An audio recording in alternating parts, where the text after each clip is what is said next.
Randy, you good? Yeah, yours is good. Yeah. Randy, you good? Cool.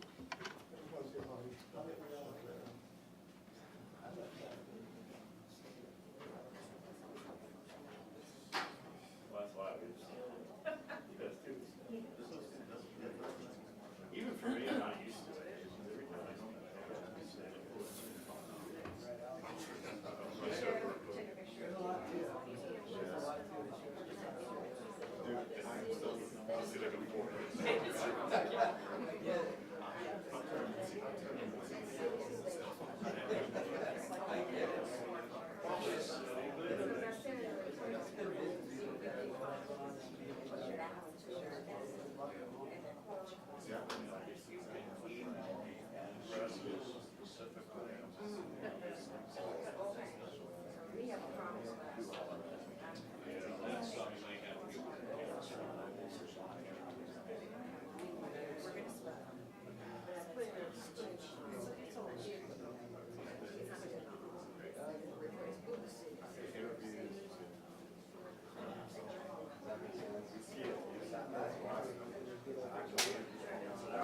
So if we could have,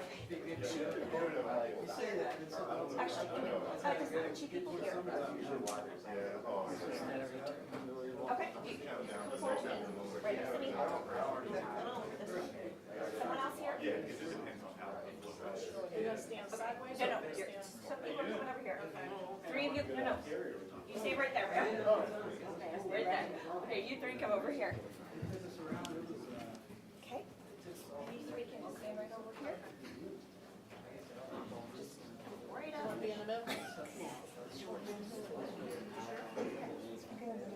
Okay, well, someone's got to come close to me here. Okay, good, perfect. Okay, and then when the chiefs come, if you want to move it on your own, you can. Okay.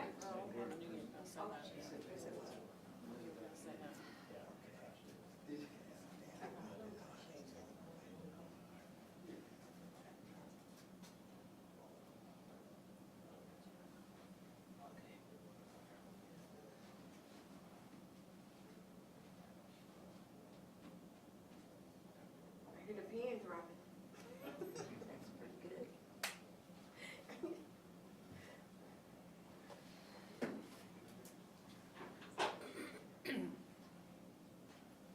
Like this, that went on what man does. Yeah. Oh, yeah. Hi, good morning. How y'all doing? All right. Thank y'all for being here. Good stuff.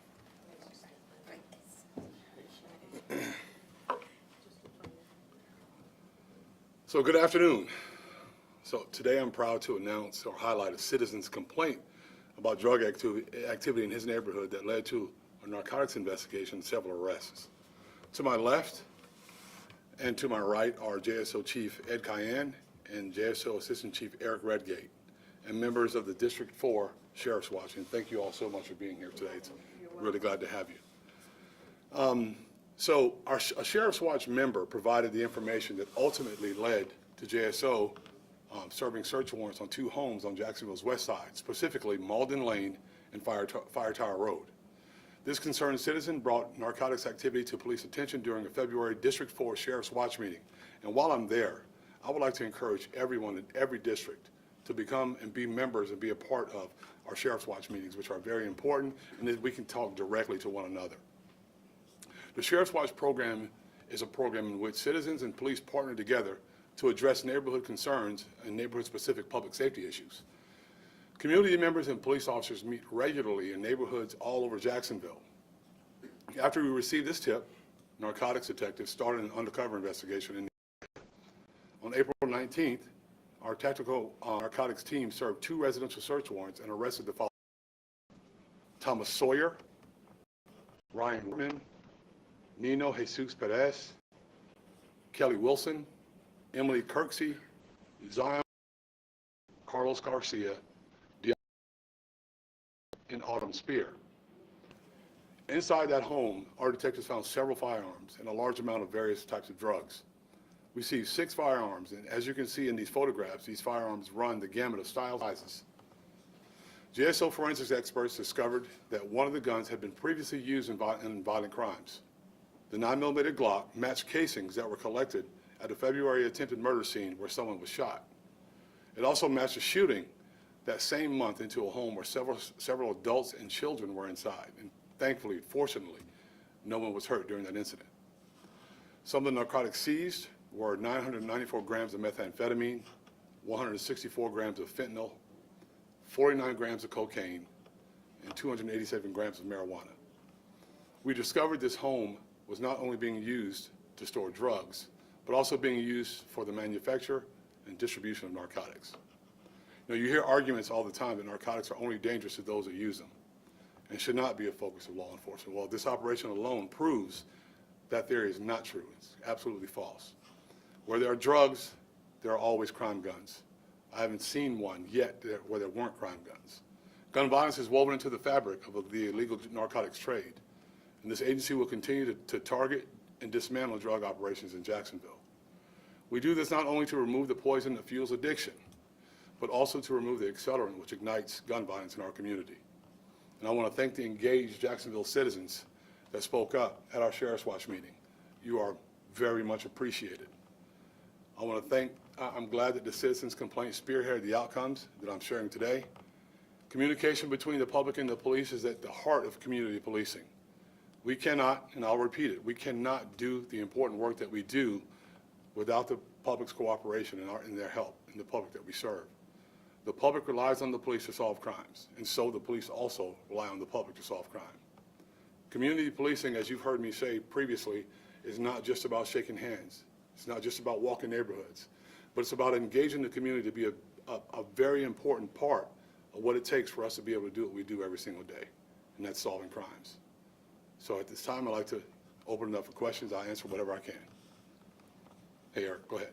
The drugs you described don't originate in Jacksonville, so I'm just curious, have you guys been able to determine the origin of where these drugs came through, the pipeline in which they came through, and also how long has this been going on before it was brought to your attention?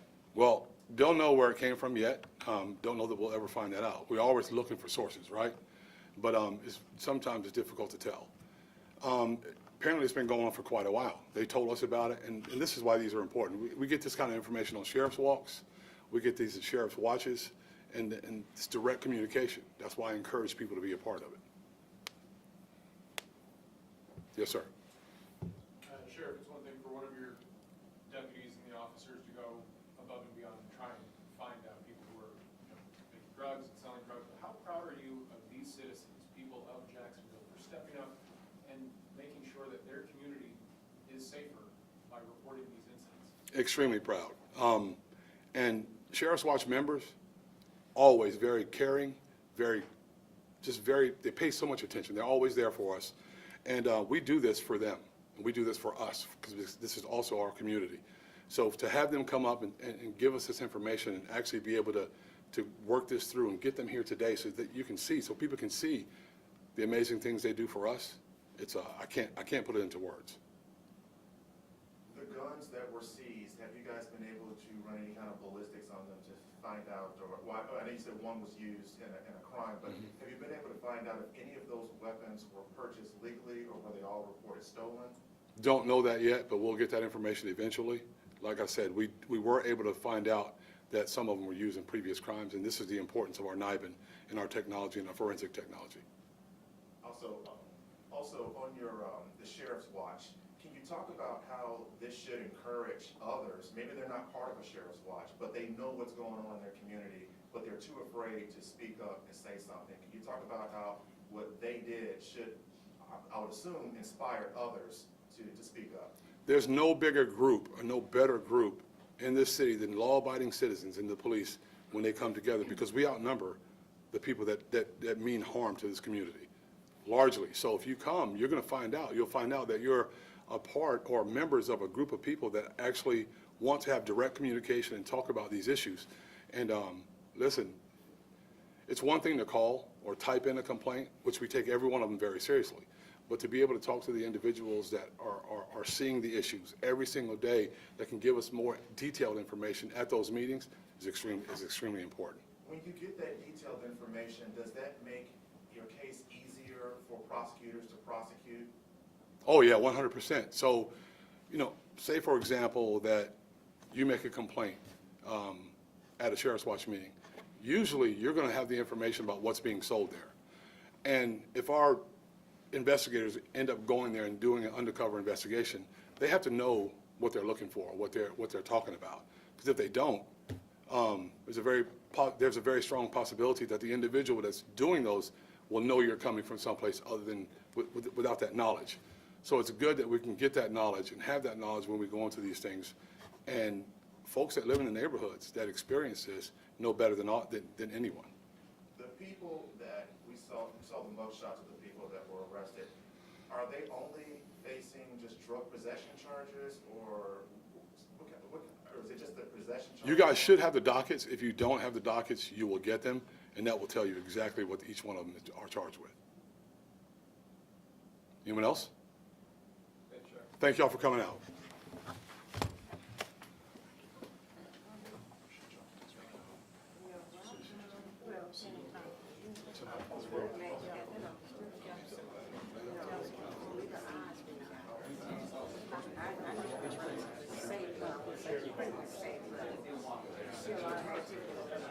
Yes, ma'am.